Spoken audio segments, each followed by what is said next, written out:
back. I'm Tedward, and today, thanks to Bond Group in Waltham, Massachusetts, we're finally getting our hands on the 2016 Porsche 911R.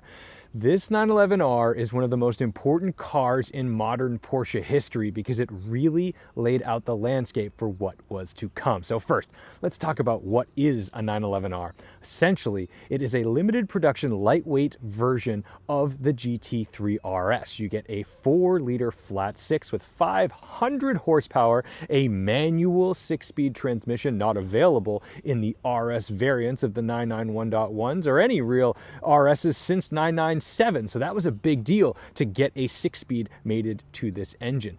They've made up for the lack of monster wing aero by giving it lots of flat, fun things underneath and trying to suck it to the ground with that rear diffuser, which looks mighty cool. You've got a beautiful center exhaust and a really subtle design that just says class and speed. Everything about this car is very handsome and gentlemanly, but it means business. Let's talk about some of the special things on this car. Of course, you've got PCCB carbon ceramic brakes, 20-inch wheels. Everything's very beautiful, even center locks, but this is where it's cool. Magnesium roof.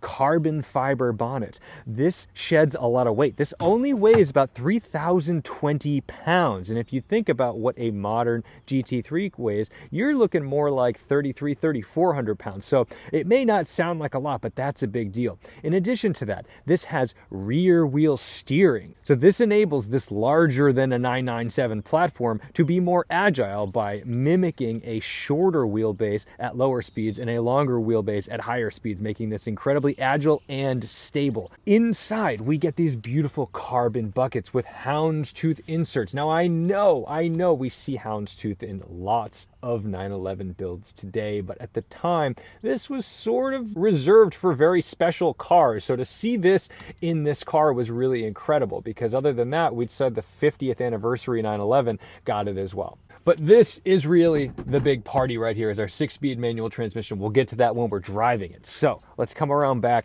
take a peek under the bonnet, and I'll lift that front up as well. Now, not a whole lot to see back here, but we do get this really trick 911R hood, which I love. And then really you're just seeing your twin electric fans. 911R 4.0 gives you the idea that you're driving something special. Of course, more weight savings. You've got a sticker instead of an actual emblem, as you would see on the RS car as well. But it always makes me laugh because you're saving a couple grams on an emblem. But hey, you got headlight washers.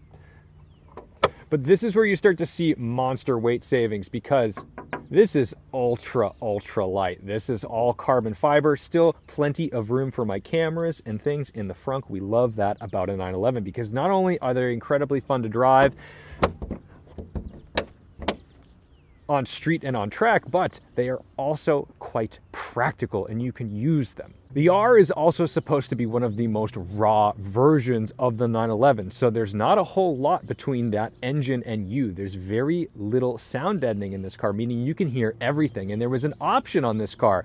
You could actually option out the flywheel to be either a single or dual mass flywheel. The single mass flywheel is going to be lighter, more approachable on track, so you can get those really crisp rev match downshifts.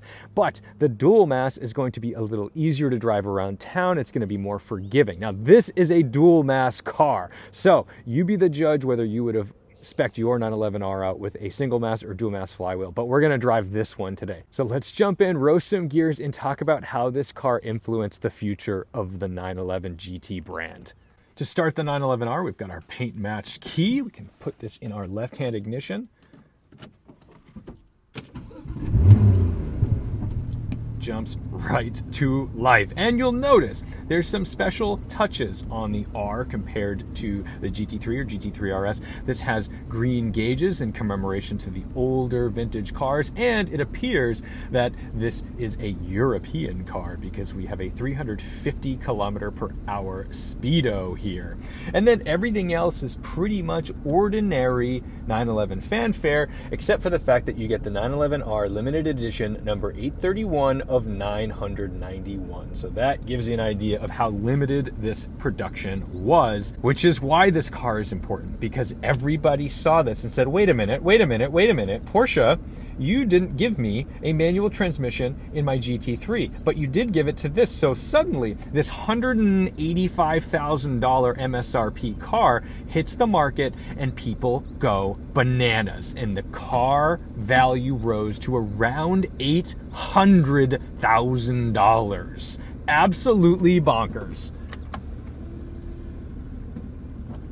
So why does that matter? Who the heck cares about a bunch of people spending too much money on a car? Well, what it did do was inform Porsche that there was a pretty big demand for manual GT cars. And because of this car and because of the skyrocketing value, they had to go back to the drawing board and introduce a manual 6-speed on the next GT3, the 991.2. And this is why we get a manual GT3 today. This is the only reason that that car exists, because it proved that there was demand. Let's see how this 500 horsepower rear engine, rear wheel drive car gets off the line.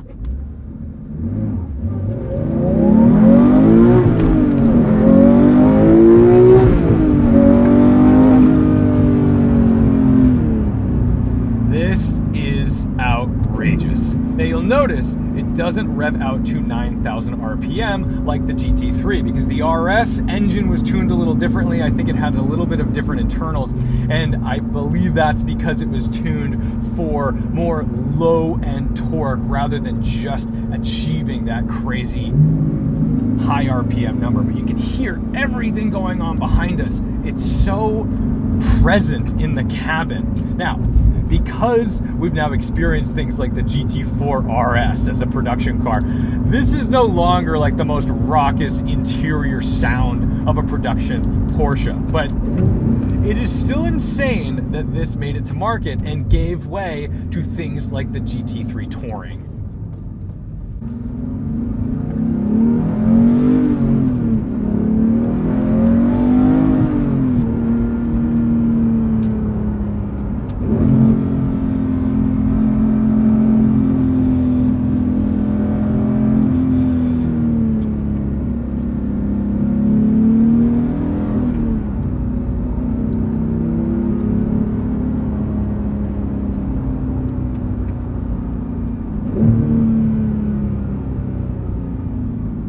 Is equipped with a nose lift, which is very appreciated because you don't want to scratch up what's up front, although it is pretty nice to have plastic as that little splitter, because you're not doing carbon fiber damage to it in the event of a mess up. Ooh, someone's out to play.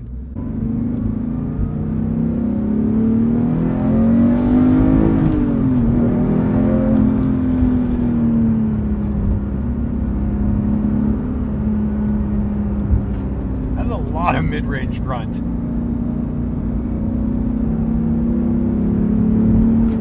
It's very tempting to keep the revs way, way high, but it's kind of unnecessary.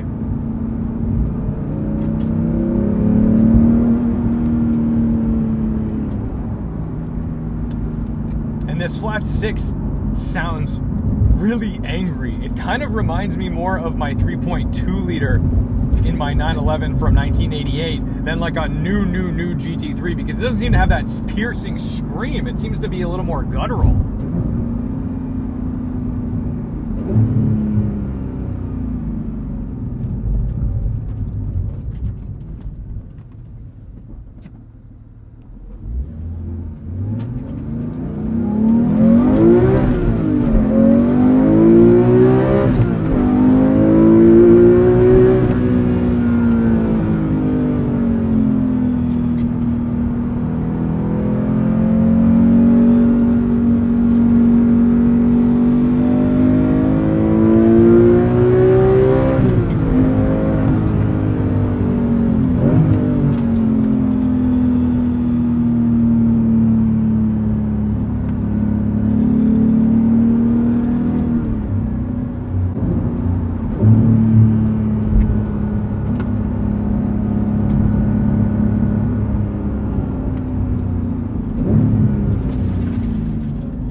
around town, kind of just cruising, doing our thing, this is really easy to drive.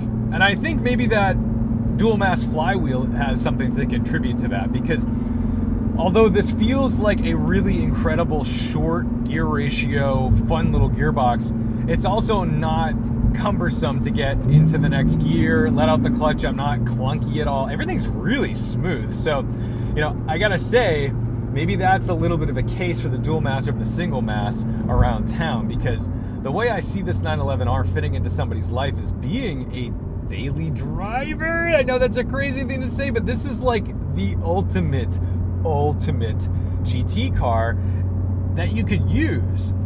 It's lighter than the GT3s, and that's really fun because you can kind of toss it around and it just feels a little more raw, but it's also not beating me up. There were options on this car, no cost options. For example, this car did not originally even have a radio or air conditioning, and it obviously does have a radio and air conditioning. So what's the deal with that? Most people check those boxes because, as cool as it sounds to drop a little more weight, it is a pain to drive around in a car with no AC. As far as rear wheel steer is concerned, you almost don't notice it. It's tuned pretty well. Not to be said for everybody, because, for example, a GTC4 Lusso rear steer is very awkward. And I know that may not be the most relatable statement in the world, but it always feels like when you go for the turn-in the Lusso, you get a little more than you expected, and that's not where you want to be. You want to be able to predict where the car is going to point. And this feels like a very predictable four-wheel steering system, and it's great. Now, where you do notice it is just in sheer turning radius in tight situations, because it is incredibly helpful when you're just trying to like make a quick U-turn or something and do a maneuverable thing in your 991.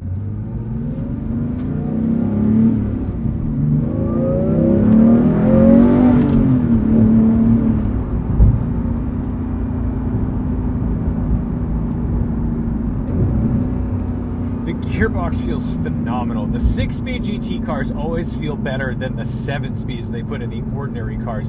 It's very direct. It's got that little snick to it. And the centering spring in neutral, it's pretty hardcore. It's fairly stiff for a stock car. That, it's kind of like what you would anticipate a nice aftermarket shifter would feel like. Very precise, short, but never guessing where the gate's going to be.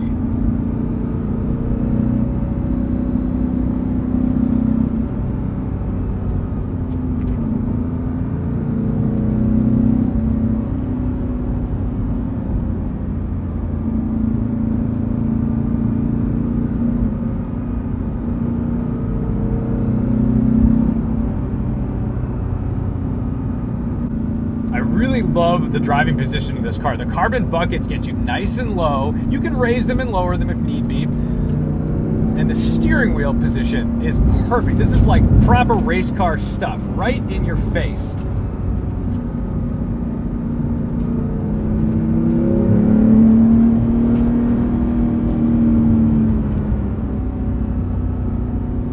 New 911 GT3s, the 992 generation, man, oh man, are they stiff. They are not fun to drive around these roads. I genuinely don't think I would want to daily drive one. It's a tough thing it's a tough pill to swallow.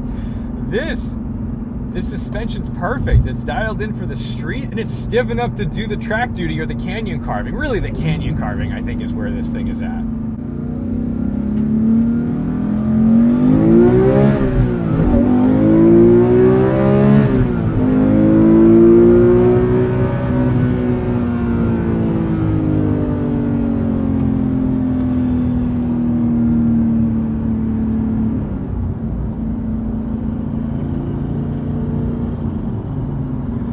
The 911R is fantastic for so many reasons, but the big thing it represents to me is that Porsche understands their audience. Porsche understands their customer base, and this car is literally Porsche giving them what they want.